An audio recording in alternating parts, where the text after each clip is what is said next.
Hello everyone, कैसे हो आप लोग। प्रोमिस याद है ना। जब तक जे एडवांस नहीं हो जाना, रुकना नहीं है, थकना नहीं है। देखो, अगर इंसान ये ठान लेना कि मुझे ये करके रहना है, तो वो करके रहता है। तो अपने दिमाग में ना पूरा ये सेट कर लो कि जब तक जे एडवांस नहीं हो जाना, हमें रात दिन एक करना है और मेहनत करनी है। Right. So without wasting time शुरू करते हैं आज की वीडियो, जिसमें हम करेंगे जे एडवांस के ऑर्गेनिक केमिस्ट्री 2021 के सारे पीवाईक्यू। देखो, ऑर्गेनिक केमिस्ट्री के हमने जे एडवांस के स्पेसिफिकली कहां से कहां तक के कर लिए हैं, 2007 से लेके 2012 तक और 2025 से लेके 2022 तक। इसलिए आज की वीडियो में 2021। सो मैं धीरे धीरे करके वीडियोस अपलोड कर रहा हूँ। फिजिकल केमिस्ट्री की पहले अपलोड कर चुका हूँ मैं, और भी चैप्टर्स के करने हैं, सॉल्यूशन चैप्टर के करने हैं एंड मैनी मोर। इनऑर्गेनिक का भी मैंने स्टार्ट कर दिया है। तो लास्ट वीडियो में मैंने कोऑर्डिनेशन केमिस्ट्री का किया था, उसमें मैंने पूरा कवर किया था 2007 से लेके 2025 तक। राइट। सो आगे धीरे धीरे करके आपको ऐसे वीडियो मिलेगी। सो अपडेट रहो, ठीक है। वीडियो कभी भी आ सकती है, और विदाउट वेस्टिंग टाइम प्रैक्टिस करते रहो। राइट। चलो शुरू करते हैं। ओके। सो पहला क्वेश्चन है, द मेजर, क्वेश्चन नंबर 1 ही है, interesting. The major product formed in the following reaction is. अब देखो, इसका जो परसेंटेज करेक्ट रिस्पॉन्स है वो है 19.35। मतलब कि बुरा नहीं है, अच्छा ही है। राइट। अच्छा, इसमें ना एक बहुत इंटरेस्टिंग चीज हो रही है, और वो क्या इंटरेस्टिंग चीज है। एक मुझे दिख रहा है टर्मिनल एल्काइन, एक मुझे दिख रहा है इंटरनल एल्काइन। राइट। यहां पर है आपका sodium amide, sodium lithium, sodium in liquid ammonia. Right. अच्छा, मुझे याद आ रहा है सोडियम इन लिक्विड अमोनिया आपका रिड्यूस करता है टर्मिनल सॉरी टर्मिनल नहीं, इंटरनल एल्काइन को। ये बहुत बच्चों को प्रॉब्लम रहती है और बहुत बच्चों को कंफ्यूजन रहती है। जो सोडियम इन लिक्विड अमोनिया है वो हमेशा सिर्फ और सिर्फ इंटरनल एल्काइन को ही रिड्यूस करेगा। राइट। टर्मिनल एल्काइन को नहीं करेगा, क्योंकि टर्मिनल एल्काइन का जो हाइड्रोजन होता है वो काफी ज्यादा एसिडिक होता है। राइट। तो सोडियम अमाइड इस एसिडिक हाइड्रोजन को खा लेगा। राइट। सोडियम अमाइड इस एसिडिक हाइड्रोजन को लेगा, यहां पर इसकी सोडियम की सोल्ट बनाएगा, मैक्स टू मैक्स जो बना सकता है। राइट। उसके बाद आफ्टर हाइड्रोलिसिस वो वापस से यहां पर हाइड्रोजन आ जाएगा। तो मैं सोडियम की सोल्ट बना दूं या इसको मैं कुछ भी ना करूं, दोनों सेम चीज है। राइट। तो सोडियम लिक्विड अमोनिया सिर्फ इंटरनल एल्काइन को करेगा, याद रखना। तो इंटरनल एल्काइन को भी किस में करेगा ये sodium liquid ammonia? Trans alkene. Right, ये याद रखना, ट्रांस एल्कीन में। और अगर मुझे सिस में करना होता तो क्या है? H2 coma Lindlar's catalyst. ठीक है। ओके, तो ये पहला पॉइंट तो इसको ट्रांस में करेगा और इसको कुछ भी नहीं करेगा। तो इसको कुछ भी नहीं करेगा तो ये ए ऑप्शन हटा और डी ऑप्शन कटा। अब इसको करेगा आपका ट्रांस में, तो ये ऑप्शन तो कटा, ए और डी। बी और सी में से ये आपका ट्रांस है, देखो डबल बॉन्ड के, ये इस तरफ और इस तरफ, और ये सिस है क्योंकि यहाँ हाइड्रोजन है, यहाँ हाइड्रोजन है, तो ये सिस है, ये गलत। B is the correct answer. मुश्किल नहीं। तो और ये तो एनसीईआरटी में भी बताया गया है कि टर्मिनल हाइड्रोजन जो होता है एल्काइन का वो एसिडिक होता है, और सोडियम अमाइड इवन सोडियम के साथ भी, मतलब सोडियम अमाइड बहुत ज्यादा स्ट्रॉन्ग बेस है, बट सोडियम के साथ भी वो एसिडिक हाइड्रोजन निकाल लेता है, ये बात याद रखना। Right. Okay, so that is why 19.35। मुश्किल नहीं था question. Okay, next. So among the following, the conformation that corresponds to the most stable conformation of mesobutane 2,3 diol। अच्छा, यहां पर ना मैं आपको बहुत सारे एग्जांपल्स दूंगा जो कंसेप्ट यहां यूज हो रहा है। Right. Although to be very very frank, mostly J advance ने जितनी बार भी पूछा है ना, देखो यहाँ पर क्या है, अगर आप लोगों को पता लग गया है तो यहाँ पर क्या है, इंट्रामोलिकुलर हाइड्रोजन बॉन्डिंग की वजह से गोश कॉन्फॉर्मर ज्यादा स्टेबल होगा with respect to the anti conformer. Right. लेकिन वो गोश कॉन्फॉर्मर किस किस में लगता है? जे एडवांस ने ना maximum intramolecular hydrogen bonding diol system में ही कर रखा है, या तो इथेन 1,2 डायोल, और यहाँ पर क्या ब्यूटेन 2,3 डायोल। क्या फर्क पड़ता है तो 1,2 डायोल। राइट। चलो पहले इसका क्वेश्चन, इसका आंसर करते हैं, फिर मैं आपको सारे सिस्टम बता देता हूं जहां पर इंट्रामोलिकुलर हाइड्रोजन बॉन्डिंग लगता है, एटलीस्ट मैक्सिमम लगता है। ओके, सबसे पहले ना मीजो बनाओ, तो मीजो बनाओ इसका, तो इट विल बी यही वाला, येलो ले लेते हैं। चलो, तो मीजो बना, देखो मीजो सोहोर्स में बना दो या फिशर में बना दो। फिशर में बनाओगे तो उसको मुझे पहले फिर सोहोर्स में कन्वर्ट करना पड़ेगा, फिर मैं न्यूमैन में करता हूँ for the safer reason. Right. वरना बहुत बच्चे फिशर से डायरेक्ट न्यूमैन में भी कर लेते हैं। तो मैं सोहोर्स में दिखा देता हूँ, सोहोर्स से न्यूमैन ज्यादा आसान है रिलेटिवली। तुम्हें फिशर में करना है, फिशर में कर लो। ठीक है। अच्छा चलो, सबसे पहले मैं करता हूँ इसको सोहोर्स में, लेकिन मीजो बनाना है। मीजो में क्या है, सिग्मा प्लेन आता है। राइट। तो अगर मैं इसका 100 हॉर्स बनाऊं तो इट विल बी, और हमेशा याद रखो इक्लिप्स में रहता है हमारा, तो ब्यूटेन वन, ब्यूटेन 2 3, तो CH3 राइट। पहले नॉर्मल सा स्ट्रक्चर बना दूं, CH3 CH राइट, ये OH और ये OH, ये आ गया तेरा ब्यूटेन 2 3 डायोल। तो 1 2 3 4 CH3। अब अगर OH इस साइड है तो इस पे भी इस साइड होगा, तभी तो जाके वो मीजो बनेगा राइट। यहाँ पर H, यहाँ H, और तुम लोगों को अगर सिग्मा प्लेन दिख रहा है तो वेरी गुड, वरना ये रहा सिग्मा प्लेन। यहां पर क्या है, ओ सॉरी गलत बना दिया मैंने, ये है सिग्मा प्लेन, ये राइट, ये सिग्मा प्लेन है। तो OH की मिरर इमेज OH, H की मिरर इमेज H, CH3 की mirror image CH3, sigma plane है, मीजो आ गया। अब यहां से न्यूमैन बनाओ। न्यूमैन देखने के लिए क्या करते थे हम, यहां पर आंख लगा के देखते थे, ये राइट। ये जैसे मान लो इसका नंबरिंग अगर मैं कर दूं नॉर्मल, तो 1 2 3 4 राइट। तो 2 कार्बन पे देख रहा हूं, तो जो ये मेरा फ्रंट कार्बन है ये मेरा हो गया 2, ये वाला हो गया मेरा 2 राइट। 2 पे क्या है OH राइट में, राइट में है ये, लेफ्ट में तेरा H, और यहां तेरा CH3। ये आपका हो गया कार्बन नंबर 2, जिसको मैं फ्रंट कार्बन बोल रहा हूं। अब बैक वाला कार्बन, कार्बन नंबर 3, OH के पीछे OH है, तो ऐसे करके दिखा दो, H के पीछे H है, CH3 के पीछे CH3 है।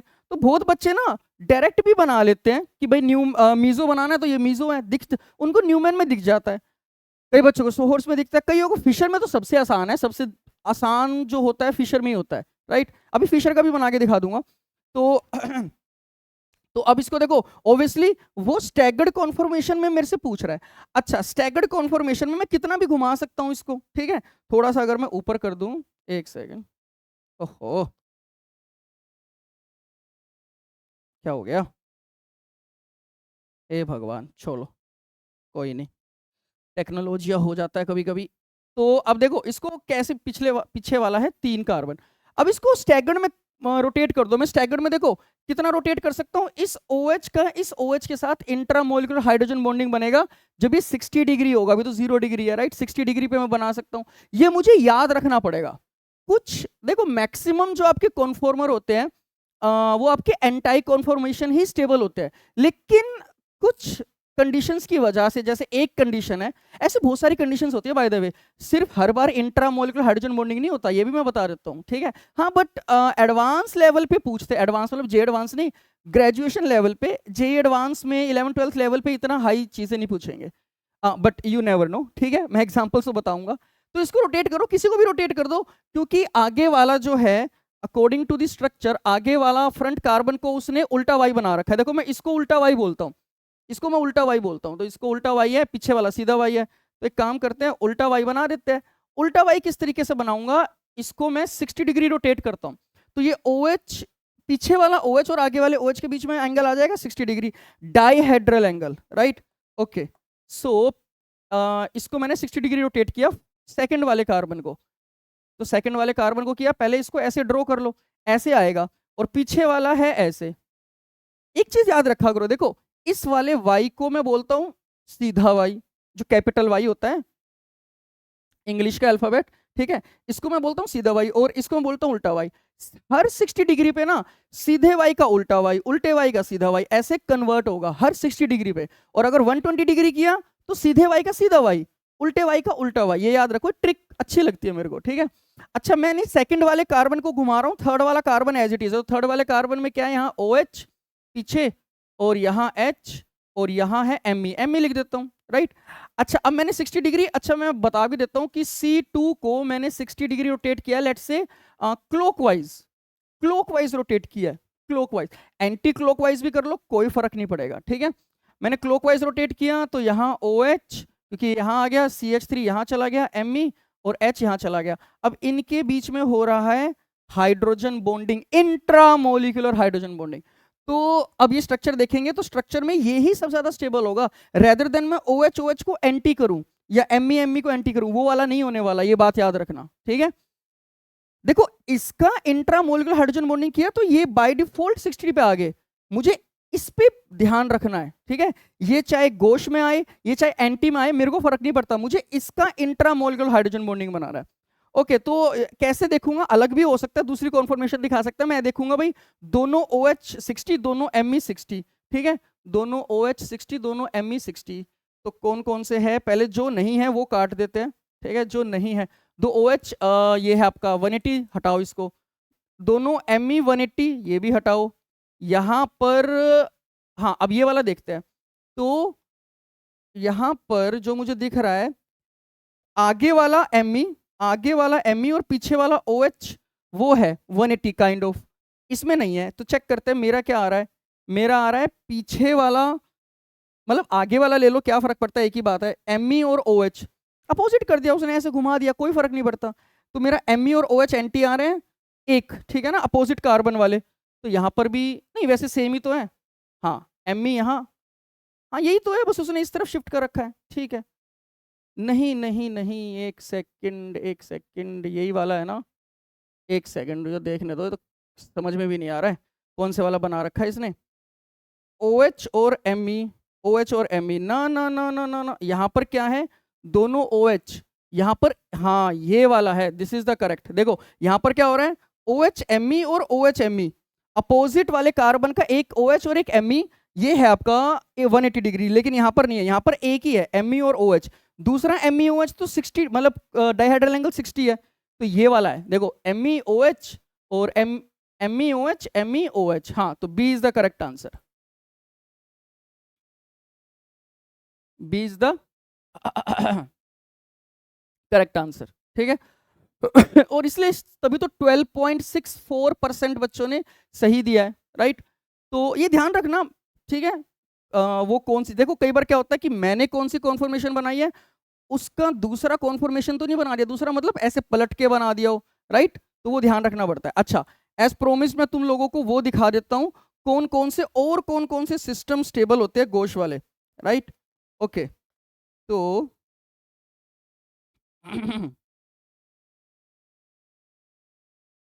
ये रहा। सो इसमें ये रहा। तो हाँ, ये हो गया ना फाइनली।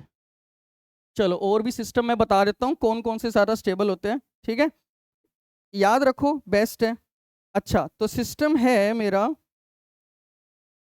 CH2, थोड़ा ऊपर लिख देता हूँ, CH2OH CH2X। ओब्वियसली यहाँ पर X, यहाँ पर जो सिस्टम बता रहा हूँ ये तो इंट्रामोलिकुलर हाइड्रोजन बॉन्डिंग वाले हैं, लेकिन X क्या क्या हो सकता है? X is equal to OH NH2FCl। देखो ये भी इंटरेस्टिंग है। इन जनरल हम क्लोरीन के साथ या ब्रोमीन के साथ इंट्रामोलिकुलर या इंटरमोलिकुलर हाइड्रोजन बॉन्डिंग नहीं देखते। तो यहाँ पर ये काइंड ऑफ तो इंट्रामोलिकुलर हाइड्रोजन बॉन्डिंग बोल दे या डाइपोल अट्रैक्शन भी बोल सकता है, ठीक है। Okay, fluorine chlorine bromine comma OCH3 NHCH3 NCH3 2, ठीक है, ETC। तो ये वाले सिस्टम तो वो है। अच्छा, और भी एग्जांपल दे रहा हूं, 2-फ्लोरोइथेनॉल तो हो ही गया, राइट। अच्छा, एक इंटरेस्टिंग है 1,2-डाइफ्लोरो। ये ना बहुत बच्चों ने गलती करी, मतलब बच्चों ने तो क्या, बहुत सारे लोगों ने भी गलती करी है। 1,2-डाइफ्लोरोइथेन, 1,2-डाइफ्लोरोइथेन का मतलब है CH2 फ्लोरीन फ्लोरीन। ये भी आपका गोश कॉन्फॉर्मर में स्टेबल होता है। इसका रीजन कुछ और है, राइट। इसका रीजन थोड़ा सा एडवांस है, हमें जानने की जरूरत नहीं, बट हमें ये एग्जाम्पल पता होना चाहिए। अच्छा, तो 11th-12th लेवल पे, if I am not wrong, यही मैक्सिमम एग्जांपल्स आई गेस आपको याद रखने, अलोंग विद दी ब्यूटेन 2,3-डायोल, ठीक है। ओके, तो अच्छा क्वेश्चन था ये। कितने % बच्चों ने सही किया? हाँ, 12.64। ओके, आगे चलते हैं। Next question stem, for the following reaction scheme percentage yields are given along the arrow, ठीक है। तो ये एरो के नीचे परसेंटेज यील्ड दे रखा है।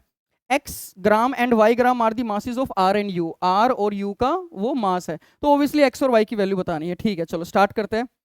तो सबसे पहले देखो, अब सबसे पहले स्ट्रक्चर बना लेते हैं, फिर हम मोल कंसेप्ट खेलेंगे। पहले ऑर्गेनिक चीजें करते हैं, ऑर्गेनिक केमिस्ट्री करते हैं, फिर फिजिकल केमिस्ट्री करेंगे। मैग्नीशियम कार्बाइड का हाइड्रोलिसिस हमें याद रखना चाहिए, प्रोपाइन, ठीक है। अब प्रोपाइन से सोडियम अमाइड एसिडिक हाइड्रोजन खाएगा, SN2 C- अटैक करेगा MEI, राइट। तो Q में यहाँ तो P तो मेरा ये आ गया, क्यू मेरा क्या आ गया, CH3। और ये तो तरीका होता है ना हायर एल्काइन बनाने का, ठीक है। टर्मिनल एल्काइन लो, उसका एसिडिक हाइड्रोजन खाओ और फिर SN2 करवाओ, CH3 C triple bond CMe CH3, ठीक है। ये आ गया मेरा Q। पहले स्ट्रक्चर बनाते हैं। अब Q से red hot iron tube, red hot iron tube क्या होगा, पॉलीमराइजेशन नहीं, सॉरी, मतलब to be very frank, cyclic polymerisation, right, जिसमें हमारा बेंजीन या उसके डेरिवेटिव्स बनते थे। तो Q से R, अब देखो यहां पर भी Me लगा हुआ है, यहां पर भी Me लगा हुआ है, तो R मेरा क्या आएगा, कार्बन के, बेंजीन के कार्बन के हर एक कार्बन पे क्या आएगा, Me, राइट। तो R आ गया मेरा Me, ठीक है। और ये रेड हॉट वाला तो ना अब आजकल कुछ ज्यादा ही पसंद आने लग गया है जे एडवांस को, पता नहीं, मतलब बहुत बार पूछ रहा है, बहुत बार। पता है क्यों? क्योंकि यहाँ पर ना मोल कंसेप्ट में गलती होती है, और इसलिए ना देखो परसेंटेज देख रहे हो, स्ट्रक ऑर्गेनिक में कोई प्रॉब्लम नहीं आई बच्चों को, जो मुझे पर्सनली लगता है यहाँ पर ना मोल कंसेप्ट में गलती करी है, ठीक है। 1.59 1.38, ओके। तो आर मेरा ये आ गया। अच्छा, अब पी मेरा ये था ना, पी से एस यहीं बना देता हूं मैं। तो ऑक्सीमर्क्यूरेशन, टर्मिनल एल्काइन, एसीटोन, पहले इनोल बनेगा और फिर आपका उसका कीटोफॉर्म, तो एस बन गया आपका एसीटोन, राइट। अब बेरियम हाइड्रोक्साइड हीट, 80% यील्ड भी दे दिया है आपका एल्डोल, और क्या करेगा barium hydroxide, OH minus, aldol बनाएगा, तो इसका एल्डोल बनाते हैं आराम से, और हीट भी दे रखा है, तो एल्डोल कंडेंसेशन पे जाऊंगा। और देखो एक और हिंट है कि यहाँ पर वो बोल रहा है कि डीकलराइज बेयर्स रिएजेंट, तो उससे भी यहाँ पर हिंट मिल जाएगा कि वो कंडेंसेशन तक लेके जा रहा है, डबल बॉन्ड चाहिए, right, rather than aldol addition product. तो एल्डोल कंडेंसेशन करूंगा तो टी आ जाएगा आराम से। पहले स्ट्रक्चर मतलब मैकेनिज्म से बना लेते हैं। तो इसका इनोलेट अटैक करेगा इस पे, राइट, ओके। सो 1 2 3 4 5 6 ऐसे कर लेते हैं। सो 1 2 3, 3 विल अटैक 5 6, तो ये OH 5 6, तो 4 नहीं, सॉरी 4 ये नहीं था, 1 2 3, 3 के बाद क्या था, ये 4, ये 5, ये 6, ठीक है। उसके बाद वो कंडेंसेशन करवा रहा है, तो इसको मैं रब कर रहा हूँ, ठीक है, ताकि स्पेस थोड़ा सा मिल जाए हमें।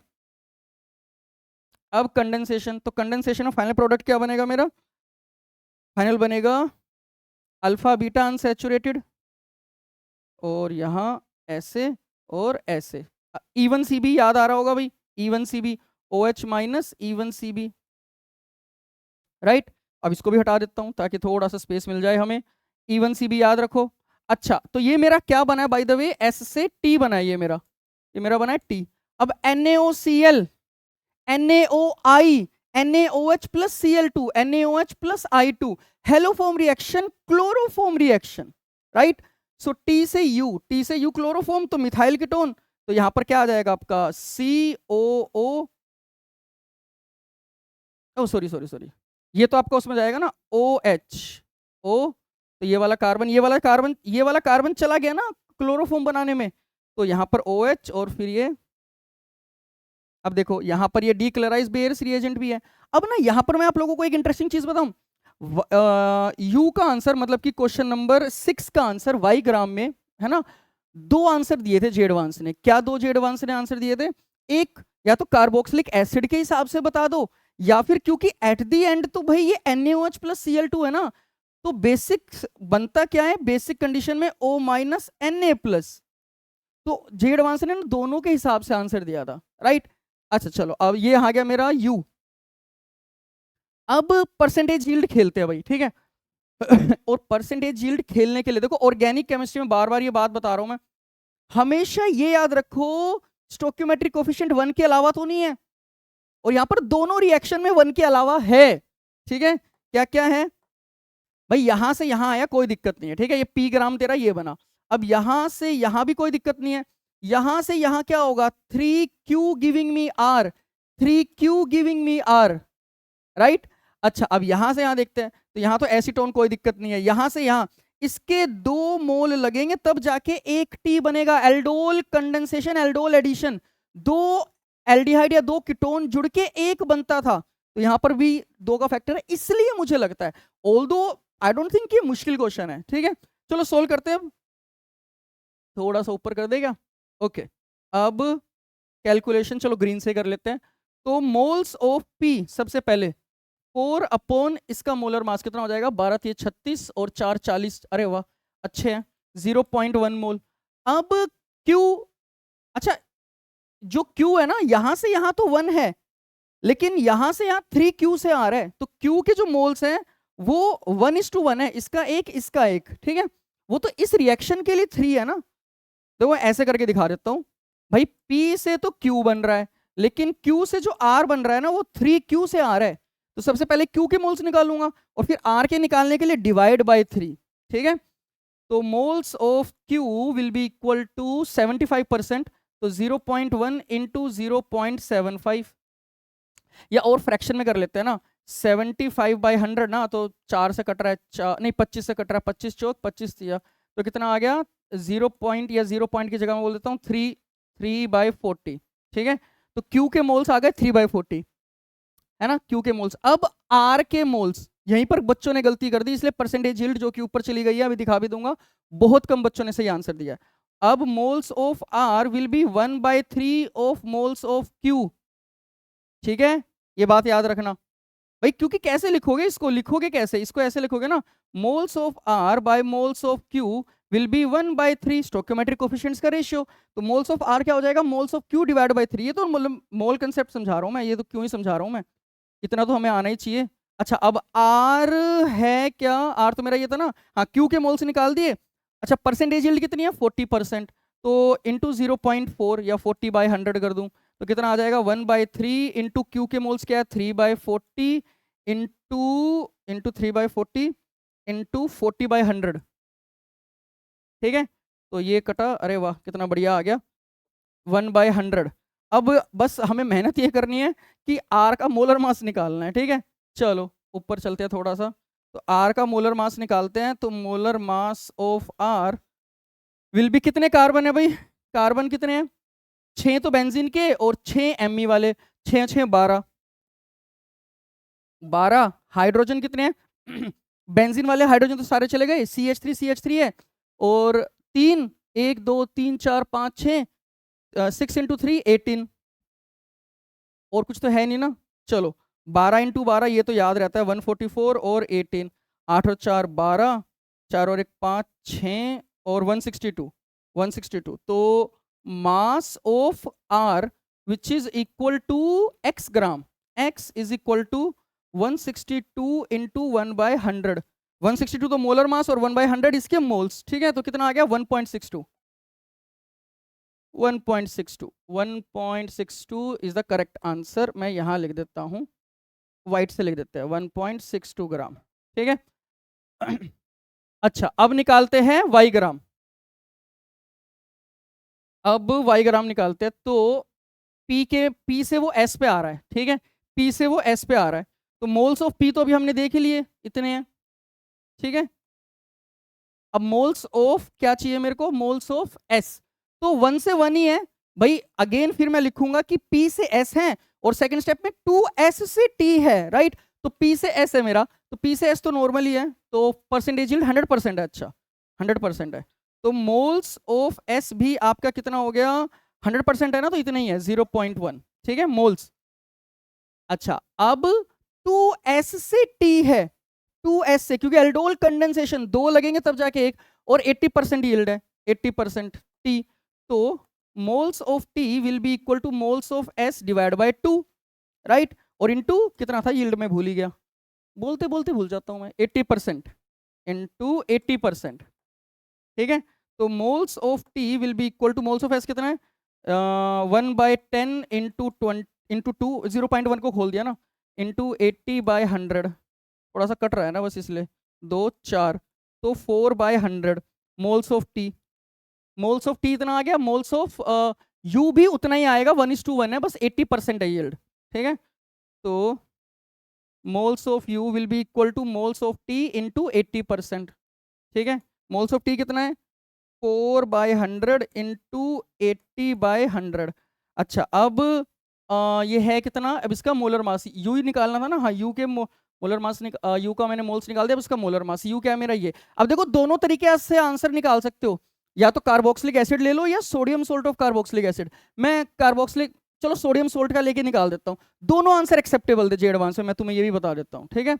चलो कैलकुलेट करते हैं फिर। सबसे पहले यू का मोलर मास निकालना है, तो यू का मोलिकुलर फॉर्मूला कितना हो जाएगा, 1 2 3 4 5 C5, 1 2 3 4 5, ठीक है। ऑक्सीजन कितने, 1 2, हाइड्रोजन कितने, 3 और 3 6 7 7, हाइड्रोजन 7। चेक कर लेते हैं, हाइड्रोजन में गलती हो जाती है कई बार। 3 और 3 6, यहाँ कुछ नहीं है, यहाँ 7 है, ठीक है, और एक Na, ठीक है। तो ये मोलिकुलर फॉर्मूला बन गया भाई। अब इसका मोलर मास निकालो। सो मोलर मास ऑफ किसका निकालना है, यू का, यू, ठीक है। तो 12 पंजे 60 प्लस 16 दूनी 32 प्लस 7 प्लस 23, ठीक है। तो कितना आ जाएगा ये, 6 और 3 9, 92 और 7 7 और 2 9, 99 और 23, 9 10 11 12 और 10 और 2 12, 122। अगर मैं सोडियम की सोल्ट लेके चल रहा हूँ, वरना कार्बोक्सिलिक एसिड ले लो, दोनों से आंसर बताया था, बार बार ये बात बोल रहा हूँ मैं। ओके, तो अब मास निकाल दो भाई। तो mass of U which is equal to Y is equal to moles, कितने हैं, एक तो काट ही दो, तो 8, 4 इंटू 8 डिवाइड बाई 10 की पावर 3, ठीक है। 4 इंटू 8 डिवाइड बाई 10 की पावर 3 मोल्स इंटू मोलर मास। मोलर मास कितना है, 122। अब इसको थोड़ा सा कैलकुलेट करो भाई। तो 122 into 8 into 4 divide by 1 2 3, 3.904, 3.9, 3.9। Answer देख लूँ क्या एक बार मैं, मेरे को जहाँ तक याद आ रहा है ये आंसर था। जे एडवांस 2021 की बात कर रहे हैं ना, 2021 पेपर 1।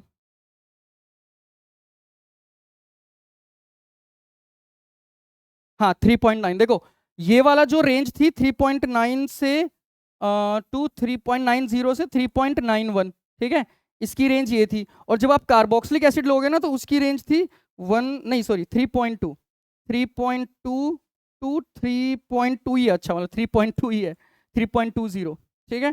तो कार्बोक्सिलिक एसिड के साथ तुम लोग सोल्व करके देख लो, आंसर ये आने वाला है, ठीक है।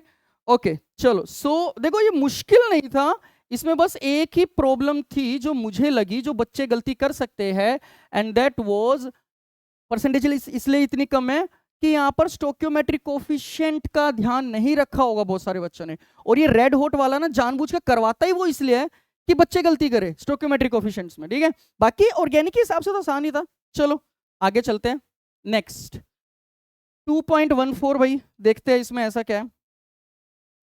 So the reaction of Q और करेक्ट ऑप्शन या ऑप्शंस ऑफ क्यू ही बताने हैं मेरे को। सो the reaction of Q with PHS minus Na+ yields an organic compound, जो कि मेजर प्रोडक्ट होगा, that gives positive Carius test on treatment with Na2O2 followed by addition of BaCl2। भाई याद आ रहा होगा, सल्फर कंटेनिंग ऑर्गेनिक कंपाउंड को carious method से पहले वो सल्फेट में कन्वर्ट करेगा सल्फर को, और फिर सल्फेट बेरियम 2+ के साथ रिएक्ट करके बेरियम सल्फेट व्हाइट PPT बनाता था, राइट। अच्छा तो सबसे पहले ये, अब इनमें से कौन कौन सा क्यू होगा, तो रिएक्शन किसके साथ करवा रहा हूं मैं, PHS माइनस Na+, ठीक है। तो भाई यहाँ पर ये ऑर्थो और पैरा न्यूक्लियोफिलिक एरोमेटिक सब्स्टिट्यूशन ये तो देगा, तो इसका प्रोडक्ट क्या बन जाएगा, SPHNO2। भाई याद आ रहा है ना न्यूक्लियोफिलिक एरोमेटिक सब्स्टिट्यूशन में कि स्ट्रॉन्ग इलेक्ट्रॉन विड्रॉइंग ग्रुप अगर आपका हेलोजन के ऑर्थो या पैरा पे लगा हुआ है तो वो न्यूक्लियोफिलिक एरोमेटिक सब्स्टिट्यूशन होगा, ठीक है। तो इसमें तो हो रहा है ए में। अब बी की बात करते हैं। अब बी में देखो क्या हो रहा है, इसके ये मेटा पे है, ऑर्थो मेटा ऑर्थो मेटा, तो यहां पर तो होगा ही नहीं, यहां पर होगा नहीं, तो ये तो गया, रिएक्शन ही नहीं हो रहा। अच्छा यहां पर भी देखो Br के मेटा पे है, ortho Meta electron withdrawing group, right, ये भी इलेक्ट्रॉन विड्रॉइंग ग्रुप मेटा पे है, तो यहां पर भी रिएक्शन नहीं होगा S-PH का, नहीं होगा, ठीक है। अच्छा यहां पर तो नॉर्मल SN2 हो रहा है, SN2 क्यों, क्योंकि ये CH2 एलिफेटिक कार्बन, ठीक है, तो इस पे तो होगा बिल्कुल। तो क्या बनेगा, CH2SPH, ठीक है। और यहां पर क्या आएगा, SMe और यहां आएगा NO2। ठीक है, तो कौन कौन से कट के जो नहीं होने वाले ये, क्योंकि देखो यहां तो होने। अच्छा, अब क्या आपका जो A है और जो D है वो दे देगा? हाँ भाई, सल्फर है तो सल्फेट में कन्वर्ट कर देगा केरियस मेथड से।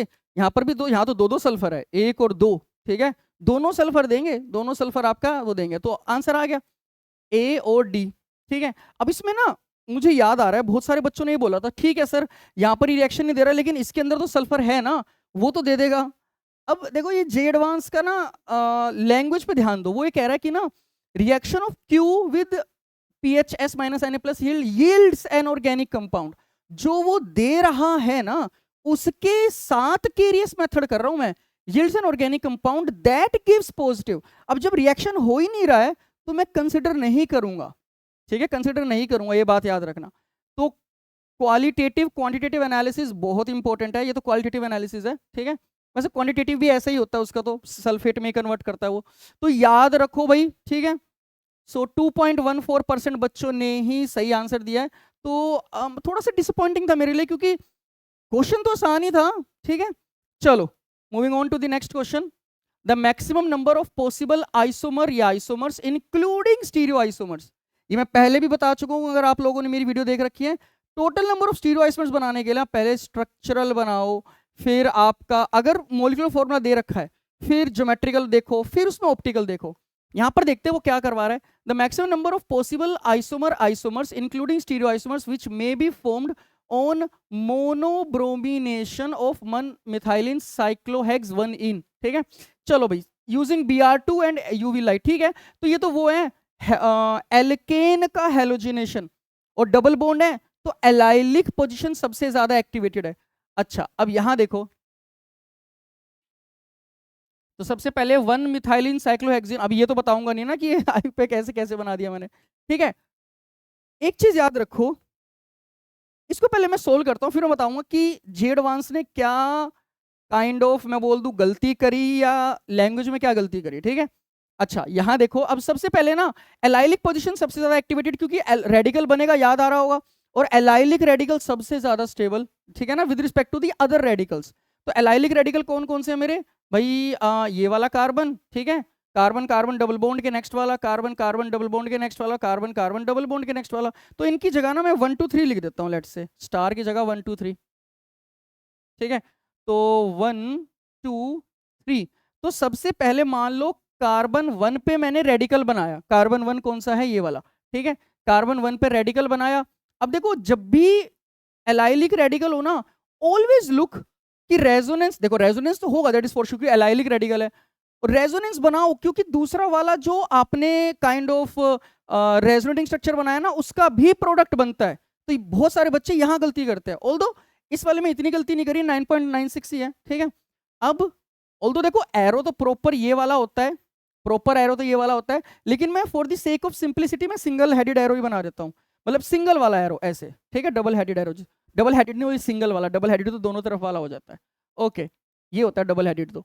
ओके, सो यहां पर आपका आ जाएगा ये रेडिकल ऐसे। ठीक है, अच्छा अब मैं बना रहा हूं C1 का रेडिकल बन गया। ठीक है, इनके नामकरण भी कर देंगे, लेट से A और B। अब मैं C2 का बना देता हूं रेडिकल, एलाइलिक रेडिकल। एलाइलिक सबसे ज्यादा है, ये बात याद रखना भाई। तो यहां पर बना दिया मैंने। ठीक है, इसको मैंने बोल दिया C। अब ये ऐसे रेजोनेटिंग स्ट्रक्चर्स बहुत इंपॉर्टेंट है, तो यहां पर आ गया रेडिकल ये C और D। अच्छा, अब मैं थोड़ा सा ऊपर करके C3 का भी बना देते हैं भाई, C3 का। तो C3 का क्या बनेगा? तो यहां पर ऐसे C3 क्या है यहां, तो यहां रेडिकल बना दिया। अब इसका रेजोनेटिंग स्ट्रक्चर बनाओ, तो यहां ऐसे और यहां, तो CDEF बोल देता हूं। ठीक है, अब ना बनाने के बाद ना, अब ये चेक करो, ये चेक करो कि इनमें से कोई सेम तो नहीं है। अगर देखो तुम्हें यहां पर दिख रहा है ना रेडिकल, तो अच्छी बात है कि अगर कोई सेम दिख रहा है, वरना स्ट्रक्चर बनाओ, मतलब जहां जहां रेडिकल है वहां ब्रोमीन लगाओ और स्ट्रक्चर बना के देखो, वहां पर भी दिख जाता है कई बार बच्चों को। चलो मैं एक बार देख लेता हूं, अगर मुझे यहां दिख रहा है तो रैंडम, अगर देखो रैंडम नंबरिंग से चेक करना है तो चेक कर लो। ठीक है, जैसे फॉर एग्जांपल मुझे जो दिख रहा है भाई, रेडिकल से स्टार्ट कर लो, 1 2 3। भाई 1 पे रेडिकल, 2 3 पे बॉन्ड और 2 पे मिथाइल, तो यहाँ पर ये 1 2 3, नहीं ये वाला तो नहीं है क्योंकि यहाँ 3 पे मिथाइल है। अच्छा ये वाला तो अलग ही होने वाला है, सीओडी तो चेक ही नहीं करना क्योंकि तो बिल्कुल अलग है। ये वाला चेक करें, 1 2 3, ठीक है। यहाँ पर ऐसे है 1 पे रेडिकल, 2 पे मिथाइल, 2 3 पे डबल बॉन्ड, तो यहाँ तो नहीं है। यहाँ देखे 1 2 3, ये भी इसके साथ नहीं है। अच्छा ये वाला, ये दोनों सेम तो नहीं है, 1 पे रेडिकल 3 पे मिथाइल, 1 पे रेडिकल 3 पे मिथाइल, नहीं 1 पे रेडिकल पे 3 पे मिथाइल तो नहीं है, ये वाला भी सेम नहीं है। और कौन सा सेम है भाई, कोई और सेम नहीं है पक्का? 3 पे मिथाइल वाला तो कोई भी नहीं है। यहाँ पर 1 2 3, यहाँ पर 1 2 3, रेडिकल से स्टार्ट करें, ठीक है कोई नहीं, क्या पता यहाँ ना दिख रहा हो हमें, स्ट्रक्चर बनाने के बाद दिख जाए। अब एक काम करो, इनके स्ट्रक्चर बनाओ, ठीक है। अब इनके स्ट्रक्चर बनाओ, जहां जहां रेडिकल है वहां ब्रोमीन लगाओ। तो ए का स्ट्रक्चर क्या आ गया आपका, ये ऐसे ऐसे और यहाँ ब्रोमीन, ठीक है। अच्छा बी का स्ट्रक्चर क्या आ गया, बी का आ गया यहाँ ब्रोमीन, यहाँ मिथाइल और यहाँ डबल बॉन्ड, ठीक है। अच्छा सी का स्ट्रक्चर क्या आ गया, ये ऐसे और बी आर, ठीक है, CH2Br ना। अच्छा डी का स्ट्रक्चर क्या आ गया, डबल बॉन्ड और ये Br, ठीक है। अच्छा ई का स्ट्रक्चर क्या आ गया, ई का स्ट्रक्चर आ गया आपका यहाँ ये और यहाँ Br, ठीक है। और एफ का स्ट्रक्चर क्या आ गया, एफ का स्ट्रक्चर तो बिल्कुल ही अलग है, मतलब एफ लिख दिया मैंने, एक सेकंड, Br। अच्छा मोनोक्लोरिनेशन कर रहा था, मोनोब्रोमिनेशन कर रहा था, एक सेकंड, मुझे ऐसे क्यों लग रहा है मोनोक्लोरिनेशन कर रहे थे। अच्छा ब्रोमिनेशन ही है फिर, ठीक है ठीक है। तो Br यहाँ और डबल बॉन्ड यहाँ। अब चेक कर लो कोई अगर सेम आ रहा है तो, ठीक है, कोई और सेम तो नहीं आ रहा ना चेक कर लेते हैं भाई। यहाँ पर 1, प्रॉपर नोमेनक्लेचर करना है तो यहाँ से नंबरिंग करो, 1 2 3, ये 2 3 हो गया, ये 1 2 3। अच्छा ये आ तो रहा है, ये दोनों तो सेम है, एक सेकंड 1 2 3 और यहाँ पर करूँगा 1 2 3, 3 पे ब्रोमो, 2 पे मिथाइल और 1 2 पे डबल बॉन्ड, बिल्कुल बात सही भाई। ये ए और बी सेम है, ए और बी सेम आ गए। देखो ये ध्यान से देखना पड़ता है, कोई सेम तो नहीं आ रहे, तो हमें यहाँ क्यों नहीं दिखा 1 2 3, 1 2 3, 2 पे मिथाइल। अच्छा लिखा तो था सही से, दिखा ही नहीं, तो कई बार वहां पर ही दिख जाता है, कई बार हमें स्ट्रक्चर में देखना पड़ता है, तो बहुत केयरफुली करना है, ठीक है। तो हमें समझ में आ गया। अब टोटल जो स्ट्रक्चरल बने तो वो तो बने 1 2 3 4 5, ठीक है। अब इसमें से ज्योमेट्रिकल तो कुछ होने नहीं वाला, क्यों नहीं होने वाला चेक कर लेते हैं भाई। ये डबल बॉन्ड साइक्लोहेक्सेन के अंदर है ना डबल बॉन्ड, तो 6 मेंबर्ड रिंग में जो अंदर डबल बॉन्ड है वो तो सिस ट्रांस दिखाएगा नहीं। अच्छा ये टर्मिनल है काइंड ऑफ, ये भी नहीं दिखाएगा, तो ज्योमेट्रिकल तो कुछ है नहीं, ठीक है। अब हम देखेंगे ऑप्टिकल, ठीक है, ऑप्टिकल। तो कायरल सेंटर ध्यान से देखना भाई, तो ए और बी में तो स्ट्रक्चर सेम है, कोई भी देख लो, ए वाला देख लेते हैं। तो ये कायरल सेंटर है, कायरल सेंटर पे स्टार लगा लो, ए और बी सेम थे। सी में कोई कायरल सेंटर है नहीं, डी में है, हाँ ये रहा, ई में है, हाँ ये वाला है, ठीक है। एफ में एमई Br CH2CH बिल्कुल है ये वाला, ठीक है। अब हर एक एक कायरल सेंटर है, हर एक, अगर एक कायरल सेंटर है तो मैक्सिमम 2, अगर 2 कायरल सेंटर है मैक्सिमम 4 बन सकते हैं, लेकिन देखना पड़ता है मीजो वगैरह तो नहीं बन रहा। तो यहाँ तो एक ही कायरल सेंटर है, तो ए इसके हो गए 2 स्ट्रक्चर, ठीक है। सी का हुआ 1, इसका हुआ 2, इसके हुए 2, इसके हुए 2, तो कितना आ गया 2 2 4 5 6 7 8 और 1 9, ठीक है। अब मैं यहाँ पर आप लोगों को बताता हूँ क्या कांड क्या हुआ था, ठीक है। तो आंसर आ गया मेरा 9, 2 2 4 5 6 7 8 9। अब यहाँ पर कांड क्या हुआ वो बताता हूँ, जो काइंड ऑफ जे एडवांस ने गलती करी। देखो अगर मैं एनबीएस रिएजेंट लेता ना, अगर मैं यहाँ पर एनबीएस रिएजेंट लेता ना, तो answer would be 9। By the way इसका प्रोविजनल आंसर की भी 9 आया था, लेकिन बहुत सारे लोगों ने चैलेंज किया। क्यों चैलेंज किया, अब देखो क्या दिक्कत आई, उन्होंने Br2 यूज किया। देखो एनबीएस तो फिर भी ऑलमोस्ट एलाइलिक पोजीशन पे ही रेडिकल बनाता है, लेकिन जब आपने Br2 यूवी लाइट यूज कर लिया ना, तो वो जो नॉन एलाइलिक पोजीशन है उस पे भी बनाएगा रेडिकल, क्योंकि उसने पूछा maximum number of possible answers या पॉसिबल आइसोमर्स लेट से, ठीक है। तो क्या हुआ, इनके अलावा C1 C2 C3 के अलावा C4 C5 का भी कंसिडर किया, ठीक है, जब लोगों ने चैलेंज किया। तो C4 का अगर मैं बना रहा हूं तो रेडिकल क्या बनेगा, C4 के लिए, C4 के लिए रेडिकल एक ही है, और यहाँ पर एलाइलिक तो है नहीं, तो रेजोनेंस नहीं होने वाला, डायरेक्ट प्रोडक्ट बना रहा हूँ। तो यहाँ पर बना ये वाला प्रोडक्ट। अगर मैं 4 वाला देख रहा हूँ और 5 वाला देख रहा हूँ तो कौन सा आएगा, ये 4 ये था ना, तो 5 वाला आएगा ये। एंड ऑब्वियसली सेम नहीं है, क्यों नहीं है, जैसे 1 2 3 4 और ये 1 2 3 4 5, ठीक है, ओके। अच्छा, अब इनको भी जब कंसिडर किया गया तो आंसर क्या आया, आंसर आया, अगर मैं कायरल सेंटर देख लूं तो कायरल सेंटर यहाँ पर है और यहाँ पर है, दोनों पे है, तो इसके भी दो और इसके भी दो, तो 9 और 4 13। अच्छा, तो आंसर क्या आया फाइनल आंसर की में, 9 और 13 और एक और, एक और, ठीक है। वो ऑल्दो मैक्सिमम क्या, हर किसी ने यही आंसर दिया था 13, ठीक है। एंड लेकिन एक्चुअली जो प्रैक्टिकली आंसर आना चाहिए ना वो 9 आना चाहिए। दोनों आंसर सही बोले क्योंकि वो ज्यादा स्टेबल है ना, लेकिन उसने पूछ रखा था मैक्सिमम, उसने पूछ रखा था maximum number of possible isomer. अब एक और आंसर आया जे एडवांस के फाइनल आंसर की में, वो एक और क्या आया भाई, ये यहां पर भी तो एक, यहां पर भी तो एक हाइड्रोजन है। ऑल्दो sp2 कार्बन पे जो रेडिकल है वो बहुत अनस्टेबल, लेकिन वो मैक्सिमम पूछ रहा है ना, ऑल्दो किसी ने चैलेंज नहीं किया होगा, मैं इतना श्योर हूं ये वाला, लेकिन जे एडवांस ने बोला भाई मैक्सिमम की बात कर रहे हैं फाइनल आंसर की में, जो उन्होंने रिव्यू किया, तो उन्होंने इस वाले हाइड्रोजन को भी हटाया और यहां पर भी आपका ब्रोमीन लगाया जो कि बहुत नेग्लिजिबली स्टेबल है sp2 कार्बन पे रेडिकल, इसलिए फाइनल आंसर की में ना ये आंसर आया था, क्योंकि जब यहां पर लगा दोगे ब्रोमीन तो कोई कायरल सेंटर तो है नहीं, राइट। तो फाइनल आंसर की में इसके आए थे 3 आंसर। ऑल्दो ये बात याद रखो कि अगर एनबीएस यूज करता ना तो 9 was the correct answer, provisional answer की में भी 9 आया था, ठीक है। सो 9 और 13 और 14 वाज द फाइनल आंसर की, बट क्वेश्चन तो मुश्किल नहीं था, 9.96% बच्चों ने सही आंसर दिया, ठीक है। So moving on to the next question, in the reaction given below the total number of atoms having sp2 hybridization in the major product p, तो मेजर प्रोडक्ट p में बना लेते हैं। तो ये जो 2 डबल बॉन्ड है इसको तोड़ो भाई, नॉर्मल, ओहो, नॉर्मल ओजोनलिसिस करवा रहा है, ठीक है। तो इसको ना आराम से थोड़ा बड़ा बड़ा स्ट्रक्चर बनाओ, थोड़ा ना बड़ा बड़ा स्ट्रक्चर बनाया करो।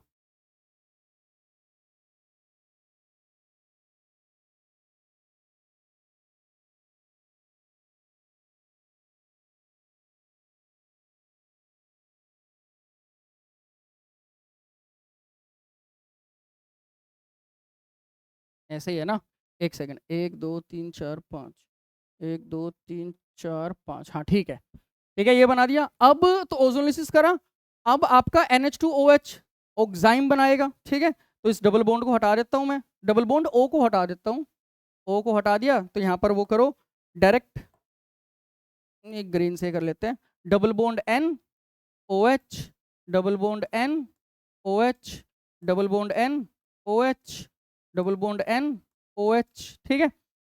अच्छा, अब यहाँ पर भी थोड़ा सा कंट्रोवर्सी था, ठीक है। तो जो पहला प्रोविजनल आंसर की बताता हूँ, जब ये आया तो पूछा क्या है, नंबर ऑफ एटम्स जिसकी sp2 हाइब्रिडाइजेशन है, ठीक है। अब यहाँ देखो ये वाला कार्बन तो है ही, ठीक है, ये वाला स्टार लगा देता हूँ इस कार्बन पे, ये चारों जगह कार्बन है, ठीक है। अच्छा, नाइट्रोजन का एक लोन पेयर है यहाँ, एक लोन पेयर, 2 सिग्मा बॉन्ड, तो ये भी है, ये भी स्टार लगा देता हूँ मैं, ये भी स्टार लगा दिया मैंने, ठीक है। तो नाइट्रोजन का एक लोन पेयर, एक सिग्मा यहाँ, एक सिग्मा यहाँ, ये भी sp2 है। तो प्रोविजनल आंसर की में आया 8 आंसर, 1 2 3 4 5 6 7 8, ठीक है, 8 आंसर आया।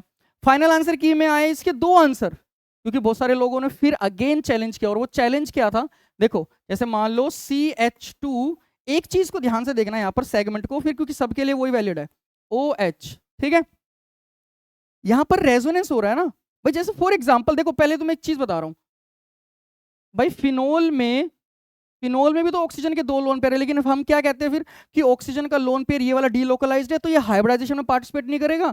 तो इस ऑक्सीजन की जो हाइब्रिडाइजेशन है हम sp2 लेके चलते हैं, क्योंकि 1 सिग्मा 2 सिग्मा 2 सिग्मा और एक लोन पेयर, राइट। सिमिलरली यहां पर भी यही हो रहा है, इसका resonating structure CH2 minus N double bond OH, ठीक है, इस पे आ जाएगा प्लस, इस पे आ जाएगा माइनस, ठीक है।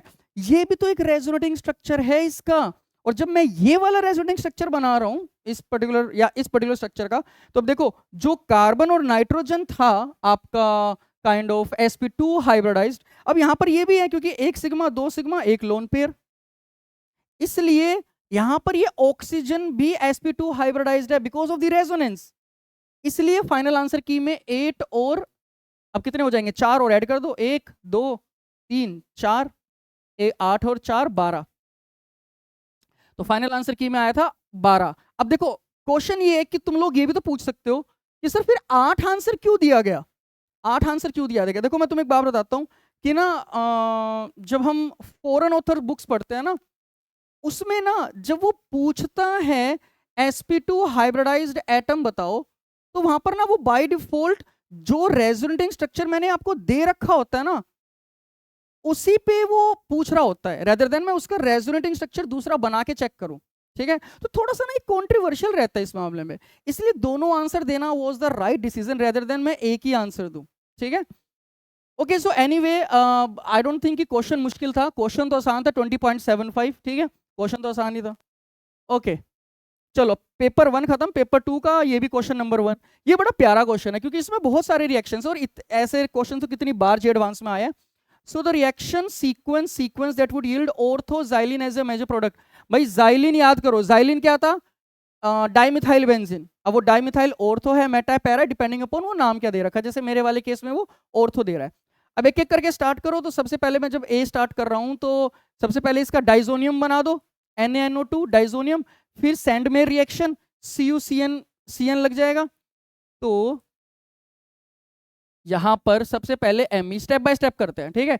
NH2 का diazonium N2 plus Cl minus, अब इसका CuCN, ठीक है। अब अब इसका CuCN माइनस सैंडमेयर रिएक्शन जिसको हम कहते हैं, नाम भी याद रखो, जे एडवांस तो नाम भी पूछ लेता है कई बार, ठीक है। साइनाइड डाइबल H क्या करेगा, CHO, राइट, CHO। अच्छा कई बार ना ये होता है कि कई बार हमें ये भी समझ में नहीं आता कि इस रिएक्शन से क्या होने वाला है। अगर मुझे मान लो इससे ना भी पता चले ना, तो इसको देखो, ये मुझे दिख रहा है क्या है, ये wolf किशनर reduction, right, wolf किशनर reduction. तो इसका मतलब है एल्डिहाइड या कीटोन बना होगा पहले, ये थोड़ा बहुत कनेक्ट किया करो, ठीक है। ओके तो यहां पर आ जाएगा आपका CHO, तो यहां पर Me, यहां CHO, और CHO का वुल्फ किशन रिडक्शन CHO को CH3 में कन्वर्ट कर देगा, तो ये तो ऑर्थोजाइलिन दे रहा है भाई, बिल्कुल सही, वेरी गुड, Me। ए तो करेक्ट सही है, ए तो सही है आपका, ठीक है। ऐसे ही सारे बना के चेक करो, ए तो सही है। बी चेक करते हैं, बी चेक करते हैं भाई।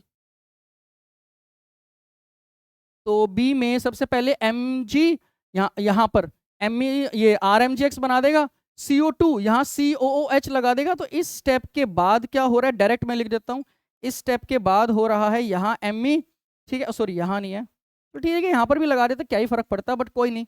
तो यहाँ पर आ जाएगा COOH, ठीक है ना। सबसे पहले RMgX बनेगा, उसके बाद वो डायरेक्ट CO2 पे अटैक करेगा, उसके बाद हाइड्रोलिसिस जो कि नॉर्मली RMgX के बाद होता है, ठीक है। अच्छा फिर SOCl2 क्या करेगा यहाँ पर, Me और COCl, ये तो हमें याद ही रहता है, H2PDBaSO4 क्या करेगा, COCl को CHO में कन्वर्ट, राइट, रोजनमन रिडक्शन, CHO में कन्वर्ट। तो यहां पर क्या आ गया, Me और CHO। अब CHO के बाद अच्छा मान लो फिर वही बात, मान लो यहां से ना भी पता लगे वो क्या कर रहा है, यहां से देखो zinc amalgam HCl, Clemmensen reduction, ठीक है। तो इसका क्लेमेंसन रिडक्शन करवाओ, क्या हो गया, यहाँ CH3 और यहाँ भी CH3, ये भी ऑर्थोजाइलिन दे रहा है आपका, तो बी इज ऑल्सो करेक्ट, ठीक है। अब COD करते हैं, चलो COD थोड़ा सा ऐसे ऊपर कर देते हैं। C, तो सबसे पहले हाइड्रोबोरेशन ऑक्सीडेशन, ठीक है। तो एंटी मार्कोवनिकोव रूल, तो यहां पर क्या आ जाएगा भाई, एंटी मार्कोवनिकोव रूल से Me, और यहां पर CH2 CH2OH, anti Markovnikov rule याद आ रहा होगा, अब PbR3 नॉर्मल OH की जगह Br आ जाएगा, तो Me और CH2 जिंक डाइल्यूट HCl। याद करो जिंक डाइल्यूट HCl क्या करता था, प्रिपरेशन ऑफ एल्केन का एनसीईआरटी के अकॉर्डिंग सेकेंड ही प्रिपरेशन है, reduction of alkyl halide except alkyl fluoride. तो क्लोरीन है, ब्रोमीन है, तो उसमें क्या करते थे हम, जिंक डाइल्यूट HCl। और भी रिएजेंट्स होते हैं अकॉर्डिंग टू द एनसीईआरटी, वो जिंक डाइल्यूट HCl यूज करता है, ठीक है। तो यहाँ पर बस हाइड्रोजन आ जाएगा, तो यहाँ पर क्या बनेगा, MeCH2CH3, ठीक है। तो ये आ गया, तो ये तो इथाइल है ना, तो ये तो आंसर नहीं हुआ भाई, मिथाइल थोड़ी ना हुआ, इथाइल हुआ, राइट। तो Me और इथाइल, तो ये तो नहीं है। अब ये चेक करते हैं, डी, ठीक है, डी चेक करते हैं। सो सबसे पहले ओजोनोलिसिस, तो इसको तोड़ो, ठीक है। तो इसको मैंने तोड़ा, तो इट विल बी यहां पर ये बेंजीन, ठीक है, CHO, और यहां पर 1 2 CHO, 1 2 CHO, ठीक है भाई। यहां पर तो डायरेक्ट CHO, एक हाइड्रोजन है ना यहाँ पर, ठीक है, एक हाइड्रोजन यहाँ, एक हाइड्रोजन यहाँ है, तो CH2 CHO। अच्छा, अब क्या करवा रहा है, ये क्या है, वुल्फ किशन रिडक्शन, तो होने ही नहीं वाला। चलो फिर भी प्रोडक्ट तो बना देता हूँ, क्या बनेगा, प्रोडक्ट क्या बनेगा भाई, बेंजीन पे इथाइल बन गया, तो यहाँ पर ये तो CH3 बन गया, यहाँ पर तो मिथाइल है लेकिन यहाँ इथाइल बन गया, CH2 CH3, तो डी भी आपका आंसर नहीं है। सो ABCD में से कौन सा आंसर हो गया आपका, एक सेकेंड, हाँ, तो ABCD में से हो गया सिर्फ A and B, C and D are not the correct answer. 18.66% बच्चों ने बिल्कुल सही किया। पार्शियल, ये तो 1 और मोर देन 1 करेक्ट वाला है, तो पार्शियल भी होंगे if I am not wrong. मैं तो परसेंटेज जिसने पूरा सही करा, मतलब A और B सही किया है, ठीक है, ओके। अच्छा क्वेश्चन था। Moving on to the next question. The correct options again 1 और more than 1 correct for the following sequence of the reaction is are, ठीक है। तो अच्छी बात क्या है कि परसेंटेज यील्ड नहीं दे रखा, मतलब मोल कंसेप्ट नहीं लगवा रहा है एटलीस्ट, ठीक है, ओके। चलो भाई, PHCH3 Br2 लाइट, तो सबसे पहले तो ये P क्या बन गया आपका, P बन गया PHCH2Br, है ना, बेंजाइलिक ब्रोमिनेशन, बेंजाइलिक पोजीशन पे ब्रोमीन लग गया। अच्छा, उसके बाद फिर ये Q डाला, ये कुछ आया, ये फिर कुछ डाला, ठीक है। P में डायरेक्ट कोई एक रिएजेंट डाल के फॉल्स स्मेलिंग, याद आ रहा है मेरे को, क्या याद आ रहा है, आइसोसाइनाइड। और यहां पर रिएजेंट कौन सा होता है, यहां पर मैं NC लगवाना है, NC लगवाने के लिए देखो यहां पर V का ऑप्शन से भी पता लग जाएगा। देखो यहां पर V KCN, V AgCN, KCN में तो साइनाइड लगता है, कार्बन पे नेगेटिव है, AgCN में because of the kind of covalent character बहुत ज्यादा, तो नाइट्रोजन का लोन पे अटैक करता है, तो यहां पर NC बनता है, तो V सही है, तो V आपका हो गया AgCN। बनेगा क्या S, बाय द वे बनेगा S, ये PHCH2NC, ठीक है। अच्छा, और चेक करते हैं, अभी ऑप्शन से ही देखना पड़ेगा मेरे को। तो KMnO4 KOH heat H3O plus benzoic acid है, ये तो नॉर्मल है, ठीक है, PHCOOH। अमोनिया डाल दिया, हीट कर दिया, तो अमाइड बना रहा है, PHCONH2। अब ये बताऊंगा थोड़ी ना, ये तो याद रखना पड़ेगा, ठीक है। अच्छा, टी के बारे में कुछ पूछ रहे हैं, नहीं, यू के बारे में कुछ पूछ रहे हैं, नहीं, क्योंकि वो आसान वाले हैं, ठीक है। अच्छा, आर तुम्हारा क्या होगा जिसमें क्लोरोफॉर्म KOH डाल के मैं ये बना रहा हूं, कार्बाइलमीन रिएक्शन, ठीक है। तो आर तेरा क्या होगा, NC, वहां पर क्या आ जाएगा, आर तेरा PHCH2NH2, NH2 की जगह क्या हो जाएगा, NC, ठीक है, NC। तो यहां पर आपका क्या आ रहा है, आर पूछ रहा है ना, या तो बेंजीन अमीन या फिनाइल मिथेन अमीन। बेंजीन अमीन नहीं होगा, फिनाइल मिथाइन अमीन, क्योंकि फिनाइल मिथेन, मिथेन पे फिनाइल और अमीन है, तो ये वाला सही है आर, ठीक है, ये वाला तो गलत है, ये तो वैसे भी गलत था, KCN था, ठीक है। अच्छा, ये आ गया आर। अब P मेरा ये है और ये मेरा NH2 है, तो मैं Q में Q क्या डालूं, उसका रिडक्शन करके NH2 आ जाए। ऑप्शन से देखते हैं, Q में क्या है, KNO2 AgNO2। अब याद करो भाई, मतलब बेसिकली नाइट्रो ग्रुप लगाना है ना मुझे, तो नाइट्रो ग्रुप लगेगा मेरा यहाँ पर, क्या कहते हैं, Q मेरा आ गया नाइट्रो ग्रुप, मतलब यहाँ पर नाइट्रो लगेगा। तो सबसे पहले मैं इसको कन्वर्ट कर रहा हूँ, CH2 को NO2 में कन्वर्ट किया Br को, और फिर इसका रिडक्शन कर रहा हूं H2PDC डाल के, PH CH2 NH2। अब बताओ भाई, AgNO2 या KNO2? KNO2 में क्या होता है, O माइनस से अटैक होता है। AgNO2, if I am not wrong, AgNO2 मेरे को भी याद देखना पड़ेगा, KNO2 NO2 माइनस, हाँ इस पे इससे अटैक होगा AgNO2। तो ये तो हो गया आपका C सही, ठीक है। अच्छा C सही हो गया। अब W क्या है, अमाइड को मुझे PHCH2NH2 में कन्वर्ट करना। हाँ, amide lithium aluminium hydride is the correct answer, तो ये भी सही था। तो D हो गया, ये हो गया, Q तो नहीं है, तो C and D are the correct answer, ठीक है। एक बार चेक कर लेता हूँ, AgNO2 और KNO2 में मुझे थोड़ा सा डाउट हो रहा है, मुझे भी कई बार ना याद नहीं रहता, रिएक्शन से याद करने पड़ते हैं, अभी क्या करें अब, ठीक है। तो C एंड D तो सही था, आई वॉज राइट, ठीक है। तो इतना भी मुश्किल नहीं है, ठीक है। याद रखना पड़ता है ना, ambidentate ligand KNO2 AgNO2, AgCN KCN दोनों, वो जो एम्बिडेंटेड लिगेंड है जो NCERT में भी गिवन है, दोनों लगवा दिए, ठीक है।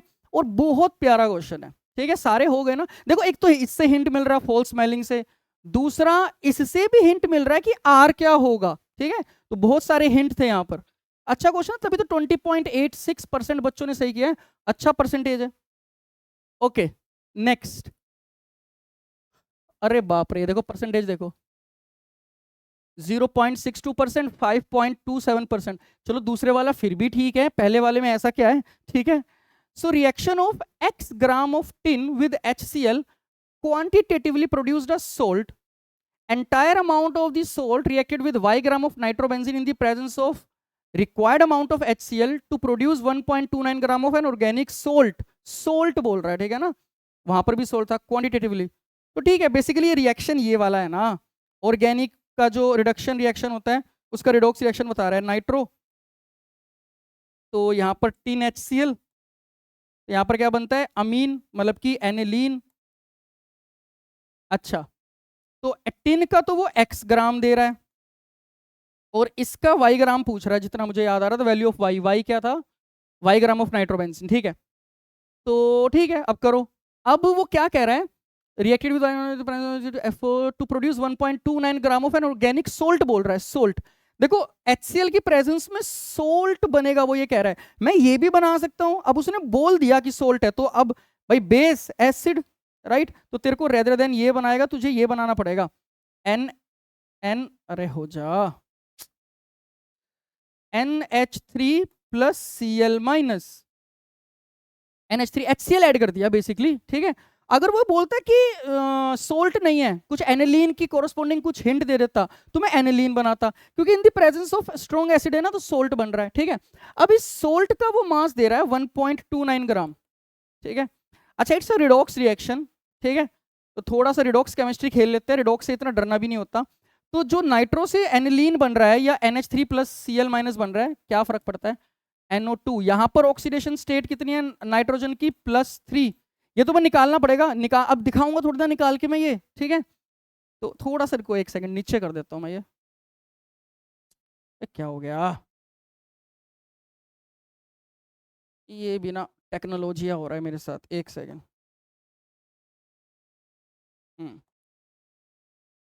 ओके, तो सबसे पहले NO2, ये +3 ऑक्सीडेशन स्टेट है, ठीक है। और ये आपका जा रहा है NH2 बोल दूं, NH2 बोल दूं, NH3 प्लस HCl बोल दूं, एक ही बात है, कोई फर्क नहीं पड़ेगा। NH3 प्लस Cl माइनस, यहां पर नाइट्रोजन की ऑक्सीडेशन स्टेट है -3, ठीक है। ये तो निकालो आप, ठीक है, ये निकालो, ये थोड़ा ना सिखा, मैं जेडवांस वाले बच्चे को ऑक्सीडेशन नंबर निकालना सिखाऊंगा मैं, ठीक है। ओके, +3 से -3, 6 इलेक्ट्रॉन, 6 इलेक्ट्रॉन का हो रहा है काइंड ऑफ रिडक्शन, ठीक है। और यहां पर जो टिन है, टिन आपका जीरो ऑक्सीडेशन स्टेट से SnCl2 बनाता है, यहां पर SnCl2, तो मैं Sn2 प्लस लिख देता हूं बस, कोई बात नहीं, 2 प्लस, तो 2 इलेक्ट्रॉन का लॉस, ठीक है। अब इसको प्रॉपर बैलेंस करने के लिए ऑब्वियसली मुझे इसको 3 से मल्टीप्लाई करना पड़ेगा, राइट, ताकि तभी जाके वो equation number of moles equate होंगे। तो इसका जो प्रॉपर बैलेंस्ड इक्वेशन है ना, वो ये है कि नाइट्रोबेंजीन लिया मैंने +3 टिन गिविंग मी 3 SnCl2, कुछ भी बोल दे, SN2 प्लस बोल देता हूं अभी के लिए, प्लस अमोनियम की सोल्ट, ये NH3 plus Cl minus aniline की सोल्ट, ठीक है। अच्छा, और मैं बैलेंस नहीं कर रहा हूँ, हाइड्रोजन और क्लोरीन वगैरह बैलेंस नहीं करे मैंने, मैं जस्ट इनको कर रहा हूँ ताकि मुझे इसका स्टोक, देखो स्टोक्योमेट्रिक कोफिशिएंट तो चाहिए होता है।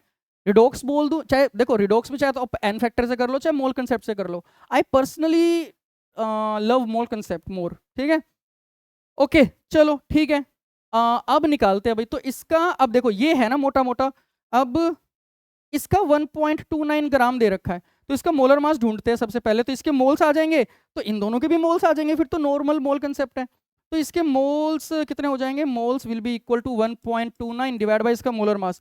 6 कार्बन, हाइड्रोजन कितने हैं 5, तो यहाँ से 5 और 3 8, एक क्लोरीन एक नाइट्रोजन, ठीक है। अब कितना होता है 12 6 72, हाइड्रोजन 8, ठीक है, कितना हो गया 80 और नाइट्रोजन और क्लोरीन। एक सेकंड, क्लोरीन का ना जहाँ तक मुझे याद है, क्लोरीन का कई बार वो 35 दे देता है, देखो यहाँ पर क्लोरीन का 35 दिया है और नाइट्रोजन का तो 14, वो ना मतलब कैलकुलेशन इजी करवाने के लिए देता है, ठीक है। ओके, क्लोरीन का 35 और नाइट्रोजन का तो 14, 5 और 4 9, 8 और 4 12, 129। अच्छा इंटरेस्टिंग है ना, देखो अब 129.5 आ जाता तो कैलकुलेशन अब खराब फिर, ठीक है। तो वो कैलकुलेशन इजी करवाने के लिए दे रहा है बस, और कुछ नहीं है, ठीक है। सो 129, तो ये आ गया 10 की पावर -2। अब 10 की पावर -2 इसके मोल्स, तो इसके मोल्स भी इतने ही, तो इसका मास कितना हो जाएगा, मास ऑफ, तो मतलब कि x विल बी, नहीं x नहीं ये y था, एक सेकंड देख लेते हैं, ये x है y है, नहीं y ग्राम है ना, तो y will be equal to, क्या हो गया, y will be equal to इसके मोल्स इंटू मोलर मास। इसके मोल्स कितने हो जाएंगे 10 की पावर -2 या 1/100 इंटू, अब इसका मोलर मास ढूंढो भाई, कार्बन 6, हाइड्रोजन 5, नाइट्रोजन 1, ऑक्सीजन 2, तो 12 6 72, 72 और 5 कितने हो जाएंगे 77, 77 और 14 और 16 दूनी 32, हाँ कितना हो गया भाई 7, 4 और 2 6, 6 और 7 कितने होते हैं 13, ठीक है, और 13 8 और 4 12, 123, 123, तो ये आ गया 1.23 ग्राम y की वैल्यू, y की वैल्यू आ गई 1.23 ग्राम, ऊपर लिख देते हैं एक बार 1.23 ग्राम y की वैल्यू, तो y की हाँ 1.23 ग्राम, ठीक है। और यही वाला तो आसान था, रिलेटिवली आसान, रिलेटिवली, ठीक है, रिलेटिवली आसान कहाँ है, ये रहा 5.27, ठीक है 5.27। अब x में ही तो दिक्कत है 0.62, और x में क्यों दिक्कत है मैं बता भी चुका हूं, x में क्यों दिक्कत है, क्योंकि यहां पर 3 मोल है टिन के, फिर अगेन स्टोकियोमेट्रिक कोफिशिएंट 1 नहीं है, ठीक है। ओके चलो सोल्व कर लेते हैं, तो बस फिर मोल्स ऑफ टिन, टिन एक सेकेंड SN क्यों लिख दिया, SN will be 3 times into 10 की पावर -2, ठीक है। अब इसका मास निकाल दो, तो x will be equal to 3 into 10 की पावर -2। टिन का मोलर मास कितना होता है दिया होगा, वो तो ऑब्वियस है, मुझे याद थोड़ी होगा। टिन का मोलर मास है टिन का 119, ठीक है 119 इंटू 119, ये कितना हो जाएगा भाई 9 तिये 27, 3 एकम 3 4 5, 3 एकम 3, तो 3.57 ग्राम, सही करा है ना, 9 तिये 27, 3 एकम 3 4 5 3, हाँ ठीक है 3.57 ग्राम। तो मुझे लग रहा है कि ना यहाँ पर स्टोकियोमेट्रिक कोफिशिएंट की ही गलती हुई है, वरना आई डोंट थिंक कि इस क्वेश्चन में कुछ प्रॉब्लम मतलब डिफिकल्टी है, ठीक है। सो चलो moving on to the next question 0.62, I was shocked to see this, ठीक है। ओके चलो, तो 37.99 आई थिंक अभी तक का सबसे ज्यादा परसेंटेज है, मतलब कि ये तो सबसे आसान क्वेश्चन है, ठीक है, सबसे आसान क्वेश्चन है। So the amount of energy required to break, paragraph है, required to break a bond is same as the amount of energy released when the same bond is formed, मतलब कि कह रहा है जितना बॉन्ड तोड़ने में एनर्जी लगेगी उतना ही बॉन्ड, उतनी ही एनर्जी रिलीज होती है जब वो बॉन्ड बनता है, ठीक है okay. In gaseous state, the energy required for the homolytic cleavage of a bond is called bond dissociation energy. तो यहाँ पर वो डिफाइन कर रहा है bond dissociation energy को, जो वो homolytic cleavage होता है, और एक्चुअली डिफाइन भी ऐसे ही होता है, ठीक है। homolytic cleavage of a bond, ठीक है, और bond strength, ठीक है। bond dissociation energy affected by the S character of the bond and the stability of the radical formed. Stability of the radical formed, stability ही सबसे ज्यादा main है, ठीक है। shorter bonds are typically stronger bond, ठीक है, ये तो हमें पता ही है। ओके कुछ हिंट दे रखा है, इस हिंट का इससे हेल्प होगी या नहीं होगी वो देखते हैं. So correct match of the CH bond shown in the board and with their bond dissociation energy. ठीक है. अच्छा जो अब ना एक काम करो, रेडिकल बनाओ. देखो ले देके ना भाई, जो रेडिकल सबसे ज्यादा स्टेबल बन रहा होगा ना तोड़ने के बाद, उसके लिए कम एनर्जी मुझे देनी पड़ रही होगी, और जो रेडिकल सबसे ज्यादा अनस्टेबल बन रहा होगा उसके लिए मुझे बहुत बहुत ज्यादा एनर्जी देनी पड़ेगी. राइट. तो रेडिकल बनाओ. तो पी का जो रेडिकल है, पी का जो, एक सेकेंड, व्हाइट नहीं लेते, येलो ले लेते हैं. पी का जो रेडिकल आएगा that will be CH3 CH3. ये रेडिकल बना. ठीक है. और ये आपका है 2 डिग्री रेडिकल. अच्छा 2 degree aliphatic radical to be very frank. क्यू है तेरा PH CH2 radical. 1 degree benzylic radical, 1 degree benzylic, और बहुत स्टेबल. देखो रेडिकल की स्टेबिलिटी दो ही तो पैरामीटर होते हैं देखिए हमारे पास, मतलब इंडक्टिव इफेक्ट भी होता है, लेकिन ज्यादा जो हम जस्टिफाई करते हैं रेडिकल की स्टेबिलिटी वो करते हैं हम हाइपर कॉन्जुगेशन से और रेजोनेंस से. राइट. ओके क्यू, फिर आर है आपका CH2 डबल बॉन्ड CH, ये बहुत घटिया रेडिकल ये तो. ठीक है. S, क्योंकि sp2 वाले कार्बन पे आया. अच्छा S तो और भी ज्यादा घटिया. sp वाले कार्बन पे रेडिकल आ गया, CH triple bond C radical. ठीक है. तो सबसे ज्यादा स्टेबल रेडिकल जो मुझे दिख रहा है वो बेंजाइलिक रेडिकल दिख रहा है मेरे को. ठीक है. तो इसके लिए एनर्जी सबसे कम लगेगी ये वाला बॉन्ड तोड़ने के लिए. तो Q के लिए सबसे कम, Q का आ गया 4, Q का 4 आ गया, तो Q का 4 L है. ये तो एक ही आंसर से हो गया. वाह. Q का 4, वाओ. ठीक है. इसलिए मुझे लग रहा है, मतलब ऑप्शन अच्छे नहीं बनाए, इसलिए मुझे लग रहा है कि 37.99 या अप्रोक्सीमेटली 38% बच्चों का सही क्यों आया. चलो जस्टिफाई भी करते हैं. अच्छा Q के बाद ना PRS में से P ज्यादा स्टेबल है रेदर देन R और S, तो R की एनर्जी उससे कम, तो ये तो गया. थर्ड आना चाहिए, तो P का थर्ड है, थर्ड है. ठीक है. P का आ गया थर्ड. और R और S में से दोनों ही घटिया है, कौन सा कम घटिया है कौन सा ज्यादा घटिया, ये ज्यादा घटिया है, तो S का 1, इसलिए वो S का 1 आ रहा है. 132 सबसे ज्यादा, क्योंकि सबसे अनस्टेबल रेडिकल बन रहा है. राइट. तो इसलिए वो आसान क्वेश्चन था. एक तो ऑप्शन देखो, एक तो क्वेश्चन भी आसान था, दूसरा ऑप्शंस भी अच्छे नहीं बना रखे थे. अच्छा इनको लगा शायद कि P हम देखेंगे पहले, थर्ड थर्ड, तो उनको क्यों नहीं पता लगा, मतलब क्यों देखेंगे सबसे पहले, क्योंकि वो सबसे ज्यादा स्टेबल रेडिकल है. ओके नेक्स्ट, इस पैराग्राफ का दूसरा क्वेश्चन. तो ये हो क्या रहा है, हेलोजिनेशन हो रहा है मिथेन का. Right. So for the following reaction CH4 plus Cl2, जो कि इसमें मतलब रेडिकल मैकेनिज्म होता है ना, उसका जो स्टेप्स होते हैं वो दे रखा है. द करेक्ट स्टेटमेंट इज, चलो अच्छी बात है, सिंगल करेक्ट है. हाँ ये वाला भी तो सिंगल करेक्ट ही था. ठीक है. So the initiation step is exothermic with delta H is equal to 2. भाई याद आ रहा होगा इनिशिएशन स्टेप क्या होता था, जब Cl2 आपका रेडिकल में बनता था, तो जब Cl2 आपका रेडिकल में बनेगा तो एक्सोथर्मिक थोड़ी है, ये तो एंडोथर्मिक है. राइट. तो ये तो ऑप्शन गलत. अच्छा प्रोपगेशन स्टेप इन्वॉल्विंग इस पर्टिकुलर रेडिकल का फॉर्मेशन, इस रेडिकल का फॉर्मेशन कैसे बनता था, याद आ रहा होगा भाई आप लोगों को, मैकेनिज्म बड़ा इंपॉर्टेंट था इसका मैकेनिज्म. तो भाई CH4 plus Cl radical giving me, तो इन दोनों के बीच में बॉन्ड बनता था है ना, इस H और Cl के बीच में, और कार्बन पे रेडिकल, तो क्या बनता था CH3 रेडिकल प्लस HCl. अब वो कह रहा है इसका जो डेल्टा H है ना वो है एक्सोथर्मिक, और वो मतलब वैल्यू भी दे रहा है -2. चलो चेक करते हैं. तो ये लगा, इसका डेल्टा H निकालने के लिए मुझे कौन कौन से देखने पड़ेंगे. CH3 रेडिकल, एक सेकंड पहले तो इसको हटाओ. CH3 रेडिकल किस में बन रहा है, इसमें बन रहा है, नहीं वैसे इन दोनों में ही बन रहा है, ये भी है, नहीं ये वाला तो नहीं है, तो CH3Cl है ना. हाँ CH4 से CH3. अच्छा और मुझे क्या चाहिए, मुझे HCl वाला चाहिए, ये वाला भी चाहिए मेरे को. अब इस इक्वेशन को अगर मैं रिवर्स करूंगा, भाई देखो ये वाला तो एज इट इज चाहिए, CH4 giving me CH3 radical.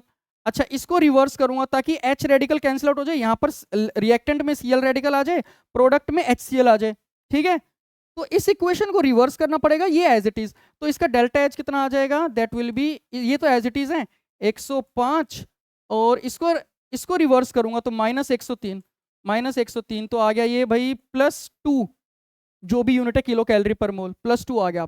इसको एज इट इज, इसको रिवर्स करके तो +2. अब क्या कह रहा है, प्रोपगेशन स्टेप एक्सोथर्मिक -2 ना, वैल्यू मतलब एब्सोल्यूट वैल्यू सही है, मैग्नीट्यूड, बट वो साइन गलत है, तो ये गलत। अच्छा, सी ऑप्शन क्या कह रहा है, propagation step involving CH3Cl formation. अब CH3Cl फॉर्मेशन याद करो भाई कैसे हो रहा था प्रोपगेशन स्टेप में, ज्यादा नहीं करते, ठीक है, क्योंकि इनका नहीं ये है ना, हाँ ठीक है।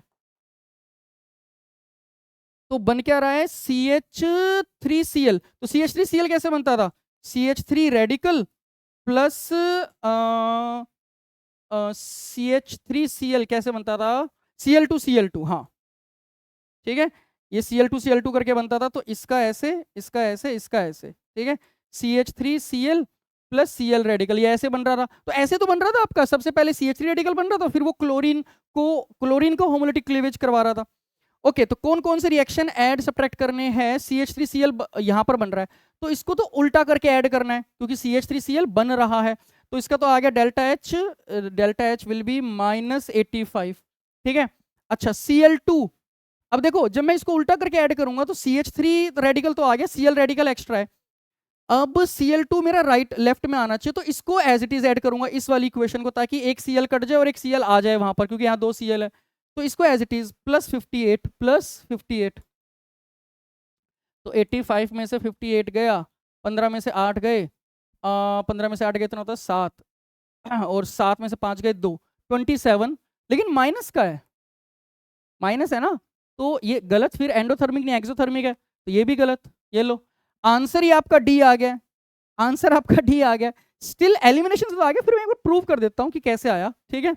ओके, सो प्रूव कर देते हैं। तो इस रिएक्शन का पूरा डेल्टा H पूछ रहा है ना, तो मतलब थर्मोकेमिस्ट्री लगवा रहा है, लगाते रहो, क्या जा रहा है, CH4 और Cl2 चाहिए, तो CH4 तो ये है, Cl2 ये है, इन दोनों इक्वेशन को एज इट इज ऐड करना है। CH3Cl आ रहा है उस तरफ, CH3Cl इसको रिवर्स करके HCl, अच्छा इन दोनों इक्वेशन को एज इट इज ऐड करना है, और इन दोनों इक्वेशन को रिवर्स करके इन दोनों को एज इट इज ऐड कर देते हैं, तो 105 + 58, टेंशन ना लो, बाकी सब अपने आप कट जाएंगे, ऐड करके देखो, ठीक है। 105 + 58 और इन दोनों को रिवर्स करके ऐड करना था ना, -85 -103, ठीक है। अच्छा, इसका तो अभी निकाला था हमने, ये 27, ठीक है, तो delta H will be equal to 105 में से 103 गया 2, और ये था माइनस का 27 था ना, माइनस का, क्योंकि हाँ -27, तो -25 हो गया भाई, -25 जो भी यूनिट है किलो कैलोरी पर मोल, तो कितना आ रहा है -25, हाँ आ तो रहा है, D is the correct answer, ठीक है। ऑर्गेनिक में थर्मोकेमिस्ट्री लगवा दी, बट क्या ही था, मतलब सिंपल ही था, राइट। सो खत्म हो गया क्वेश्चंस हमारे, तो बहुत सिंपल क्वेश्चंस थे आई वुड से, मतलब मैं डिफिकल्ट बोलूंगा ही नहीं, तुम ना इस क्वेश्चन को देख के डिफिकल्ट मत बोलना भाई। देखो जो ये वाला क्वेश्चन था जिसमें 0.62 था, आई डोंट थिंक कि ये डिफिकल्ट क्वेश्चन है, ठीक है, ये डिफिकल्ट नहीं था, मुझे लग रहा है स्टोइकोमेट्रिक कोफिशिएंट में ही गलती करी है मैक्सिमम बच्चों ने, बाकी सब तो आसान ही थे, 2-2 डिजिट की परसेंटेज आ रही थी, दो जिसमें 2-2 डिजिट की आ रही है ना, वही मतलब उतने ही बच्चे लगभग सीरियस होते हैं जी एडवांस में, टू बी वेरी फ्रैंक, ठीक है। ओके, सो ठीक है, इसी के साथ हमारा 2021 का भी ऑर्गेनिक केमिस्ट्री के सारे PYQ खत्म। प्लीज प्रैक्टिस करो, दिन रात प्रैक्टिस करो, ठीक है। टिल देन नेक्स्ट वीडियो के लिए वेट करो, ठीक है, जल्दी अपलोड करता हूं। टिल देन पढ़ते रहो केमिस्ट्री, क्योंकि आसान है केमिस्ट्री, राइट। चलो, ऑल द वेरी बेस्ट।